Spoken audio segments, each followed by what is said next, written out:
Hey guys, Explorer Horror 465, aka Nate Murphy, shooting a really quick video for you guys down here in the dungeon. Shooting this video in the basement. Pretty cool little atmosphere for the video. But as you guys can see, I have a brand new logo for the Horrorboy 465 channel, which was made by Matsuri, aka MW Hill. I'll leave a link to his channel in the description below if you guys want to check out his stuff. Does some really cool, awesome stuff. And I want to say thank you to him for making me that new logo. It's pretty awesome. So yeah, I got a new logo going, got a new haircut going. So I figured that I should do a new video, kind of add to all that. And I like my new haircut. I really do. Kind of like, my old one a little bit. But I really do miss my, kind of greasier hairdo, slick back. Kind of miss that. So I'm probably just gonna let this grow back out and do that again. I like this haircut, don't get me wrong, I really do like it, but I'm starting to miss my old look, how I smooth my hair back. I don't know, I miss it, but new hairdo for now, brand new haircut, so got all this new stuff going on, figured I'd shoot a brand new video for you guys. And there's actually a franchise I want to review. I'll get started on that probably right after this review. I want to at least review the first movie, and you guys will know what I'm talking about when that's uploaded, but I want to talk about that franchise, which I'll get to. Probably do the first review after this. But I did want to cover this documentary because this is a documentary that I've watched numerous times. Numerous times over the span of 3 years. I think it was 3 years ago when I seen this documentary. And I've just been hooked on it ever since. And I've watched plenty of documentaries. I might even review a couple. I might review Never Sleep Again. I might review Halloween 25 Years of Terror. I also do want to review Going to Pieces, The Rise and Fall of Slasher Films. That was actually a really good one as well. There's a lot of movies documentaries I want to check out and talk about. And if I say movies by accident, it's because I'm used to talking about movies. But there's a lot of documentaries I just haven't talked about yet, so I figured I'd talk about a few of them for you guys. And today I'm reviewing a really awesome documentary called Nightmares in Red, White, and Blue: The Evolution of the American Horror Film. Very big title. This was released in 2009, gets a 7.2 on IMDb. And this documentary, if you haven't seen it yet, I think the majority of you guys might have checked it out. Oh yeah, I forgot to mention really quick. I have an official Instagram that I'll be leaving in the description below. I did want to say that I may or may not continue my Facebook page because Facebook is really not as popular as it used to be, and especially with the pages, because Facebook's done this really stupid thing where if you want to get your page notarized, you want to get people to see your page, you gotta pay money for it. And I think to boost it is $30 to get your page out there. So I'm like, screw that. I don't know why I would do that if I could just get it on a different page and have it still be able to be found by people for free. And Facebook is not as popular as it used to be. Everybody pretty much makes fun of me because I still use Facebook, but honestly, I like the way it's set up. But my Facebook page I'm just going to say this, it probably won't be having too many more updates on it. It doesn't have much time left. And as you guys could probably tell by going to my channel, I took the link out because I'm not really going to be using it that much anymore. I probably won't be using it at all, honestly, because it's just there's nothing really much to do on it anymore. As well as my Twitter. Mainly my Twitter is starting to really die down, and there's not really too many people on Twitter anymore. It's kind of the same thing that Facebook is happening, There's not really too many people on it. So my Facebook and my Twitter are probably going to be very inactive. If you guys want to follow me, you guys still can. But my main source of updates and news and stuff like that is going to be my new Instagram, my Horrorboy465 official Instagram. I'll be leaving it in the link in the description below. I almost said I'm going to leave the link in the link below. That makes sense. But I'm going to leave the link in the description below to the Horrorboy465 official Instagram. I think we already have over 50 followers. There might even be at 70. I don't know. On the first day, which is amazing. And I've only got a couple things on there right now. I'll be posting a lot more stuff on there. That will mainly be my main area of getting updates, and if you guys are interested in what I'm doing behind the scenes, that's kind of my go-to place now. I honestly use, personal wise, I use Facebook a lot, but YouTube wise, I was using Twitter more than Facebook because more people seen it on Twitter. But honestly, I'm going to be using Instagram mostly. So if you guys want to keep in contact with me on Instagram, once again, the link in the description below. So there you go. But to get into the documentary real quick, sorry about that. I just had to get that in there because there's probably going to be some questions about my social media stuff. So that's that. But back onto the review. My apologies, guys. This documentary is really freaking good. Like I said, most horror fans have probably already seen this documentary. And I know that when I first seen it, I think it was on Netflix. And I hadn't really seen too many horror documentaries at that time. I think I might have seen His Name is Jason, which is a decent documentary. For what it is, it's okay, but I kind of want to see Crystal Lake Memories. I heard that's a freaking 1,000 times better. But my main problem with the documentary is that it covered so much information and just basically skimmered through pretty much a whole history of films. But with this documentary, it's very, very good. First of all, it's narrated by Lance Henriksen from Pumpkinhead and Aliens and numerous other horror films and sci-fi films.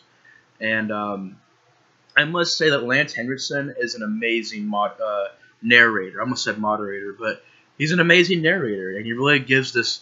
He uses a really deep voice and makes the documentary kind of have this sometimes funny, sometimes dark feel to it. And basically what this documentary is about is it goes to pretty much every era of horror in cinema. And, talks about the silent film era, the Universal Monsters era, the 60s, how it was switching from these black and white, older European-style horror films to this new kind of style that was introduced by Psycho, and kind of what came after that, and then going into the Grindhouse phase, and very interesting stuff that goes on in this documentary. But I think that the reason I love it so much is that it really does. Andrew Monument made this documentary, and I think that him and the writers and pretty much everybody involved in this documentary, you could tell they had passion for horror films. They got interviews from all kinds of horror directors. They got interviews with all kinds of creators, writers, actors, and talking about a lot of horror films. And if you have a favorite horror film, they probably go over it in this documentary because they talk about a lot of movies in this documentary. But that's basically what the documentary is about. Is that it goes through basically how horror kind of started in cinema, and how history at the time was dark, and maybe that's where the horror films were coming from. Back in the silent film era, you had Depression, and how films like Nosferatu and lots of Lon Chaney films were talking about the Depression and had that kind of feel to it, the Depression feel, which is very interesting to learn about. And you get to learn about a bunch of older movies like The Black Cat, which I haven't seen yet, but it looks really, really good.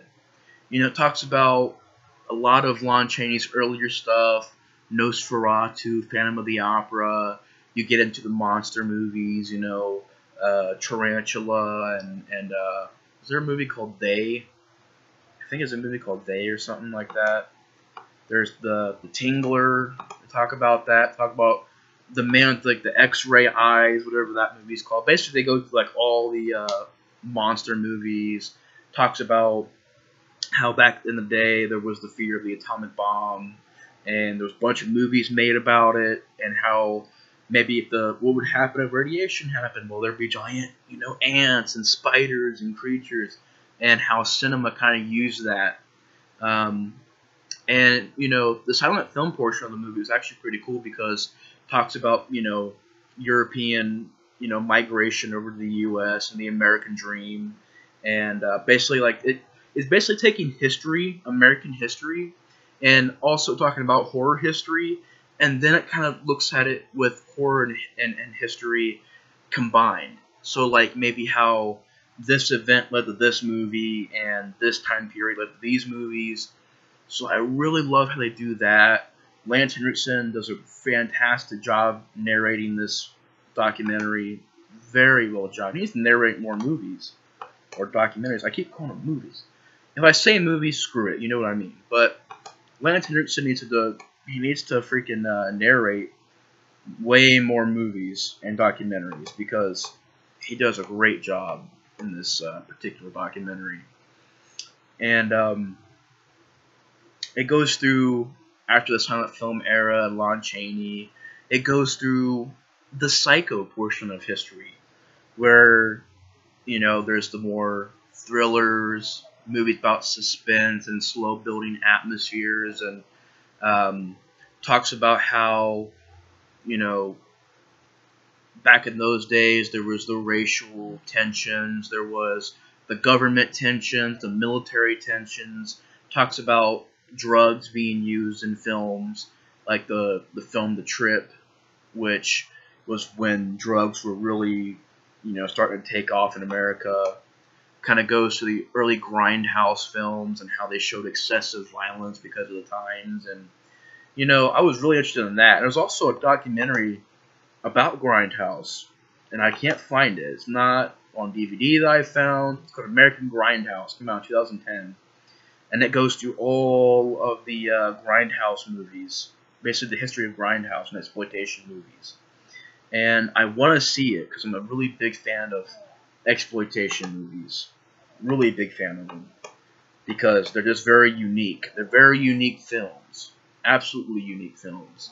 And for the history, like through the 70s, I mean, you had so many cult classics that came out of the exploitation movies era.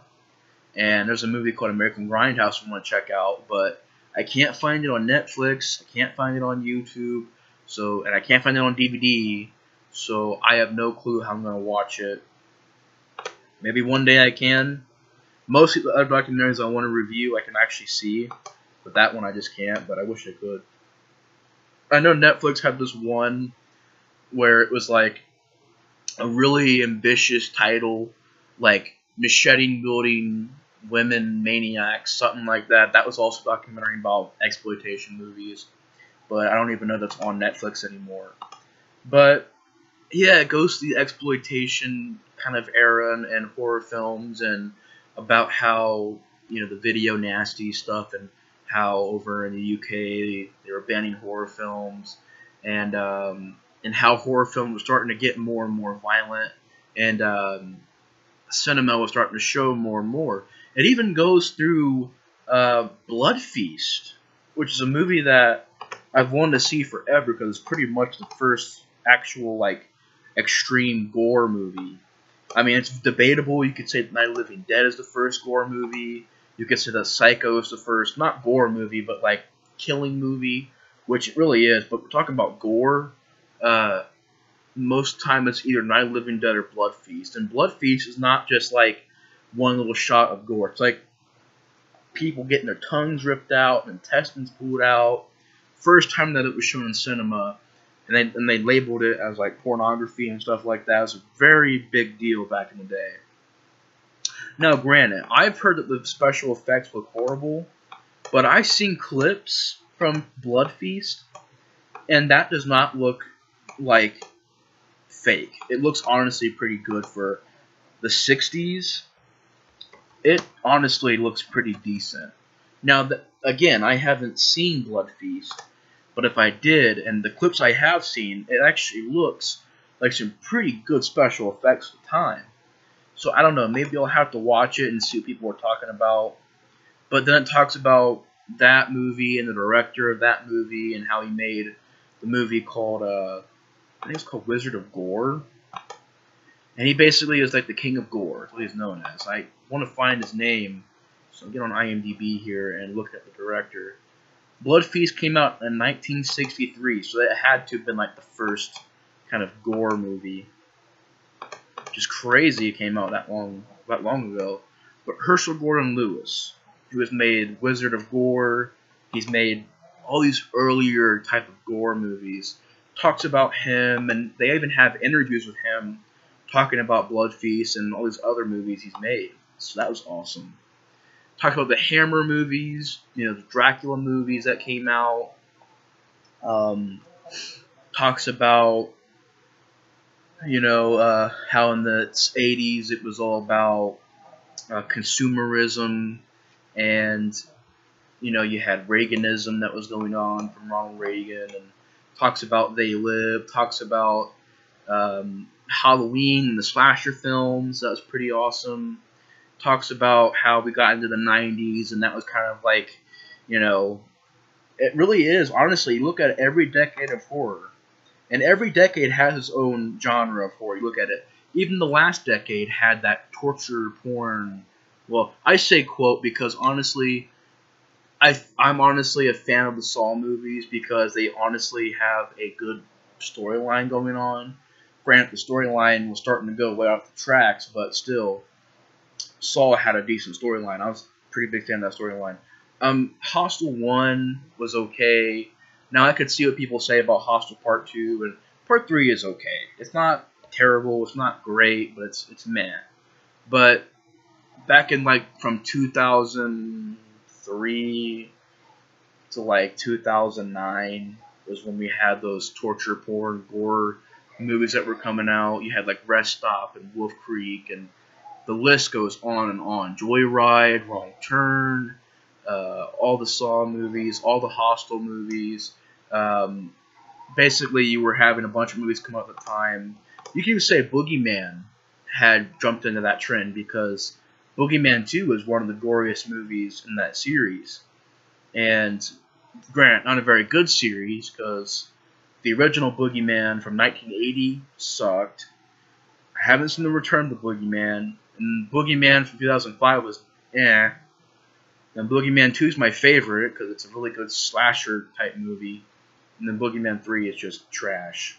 But, you had the torture porn kind of gore decade, I guess, back in the 2000s. Right now, we're still in that kind of paranormal ghost era. The 90s was really, though, the most deadest time for horror because really, you look at it, if it was a good horror film that came out, it wasn't really noticed. Like Exorcist 3. That is a very well-made psychological thriller that was unfortunately shadowed over by all these other movies that were coming out at the time. So Exorcist 3 is a very good movie, but just when it came out, it wasn't really known. And it's sad because it's a really freaking good movie, but it got a cult following over the years. You had a bunch of these other movies coming out in the 90s, you had Leprechaun movies coming out in the 90s, Puppet Master movies coming out in the 90s. Those weren't really too popular. What else? I mean, you had Chucky, but people weren't really fans of 2 and 3.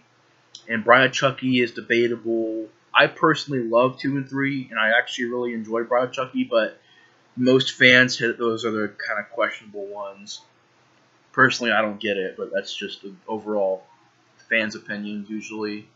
So you had those movies coming out. You had really the deadest time in horror. Even the Wes Craven movies that were coming out, I don't know if they were doing very well. But it was really a dead time for horror because there was really no... I think the problem was in the early... At least the first half of the 90s, the big problem with horror is that we weren't finding that genre to latch on to. Every decade kind of had that genre. The 80s was a slasher. 70s, you could say, was either exploitation, or you could say is kind of that dirty, grimy kind of style of filmmaking that was popular in the 70s for horror films. So you could say that 70s was exploitation horror films. 60s was that slow, methodical suspense type of horror film. In the 50s was the creature features, and the 40s, you'd go way back, and it just every decade had kind of that genre they could latch onto. I think that in like the first half of the 90s, we just really didn't have that until Scream came out. And then when Scream came out, we finally found a horror genre that we could latch onto. And that is, of course, the neo-slasher film era, which is where we had not My Bloody Valentine. That's a slasher film.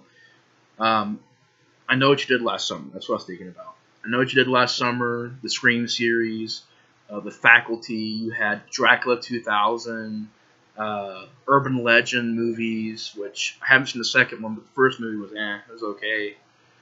You had a bunch of these, like, Halloween H2O, all kinds of these, like, neo-slasher films that centered around horror fans who were teenagers and high schoolers and kind of that. It goes through that era a little bit.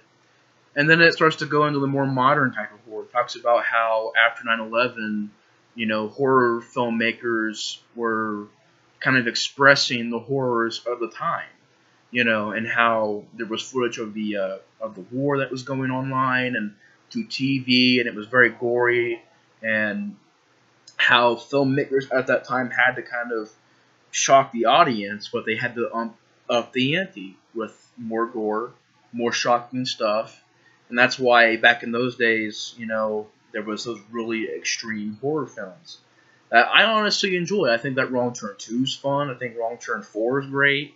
I think that most of the Saw movies are either okay or good. Hostel 1 is decent. I used to give that movie a lot of praise for some reason, but it's decent for what it is. It's an okay movie, I guess. Big fan of Rest Stop. I think that's a great movie. I know it has a sequel, which we've never seen, but big fan of Rest Stop. Big fan of Wolf Creek.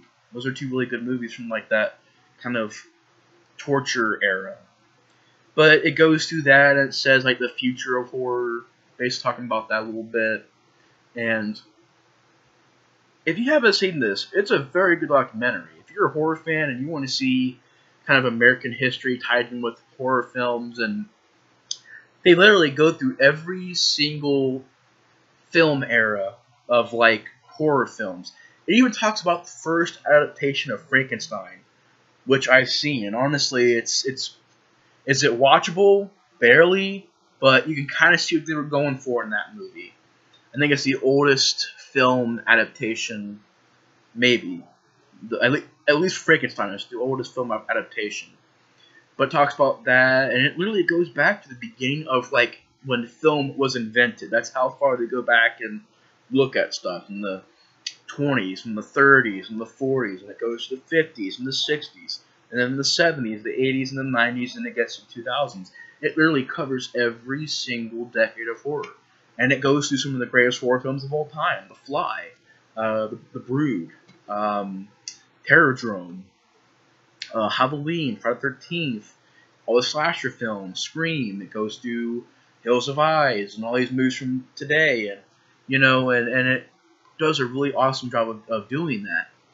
And, yeah, I mean, overall, the documentary is very well done. It's a very well made documentary. It's a very passion-driven documentary. It's a very, very interesting watch. So if you haven't seen it, check it out. It's very interesting. But anyways, guys, I figured to talk about this documentary because I never talked about it before. And I'm like, I watch it all the time, so I might as well do a review on it. So anyways, guys, thanks for watching my review of Nightmares in Red, White, and Blue, the evolution of the American horror film. And I will see you guys in the next review. The Explorer of Horror is out. See you guys.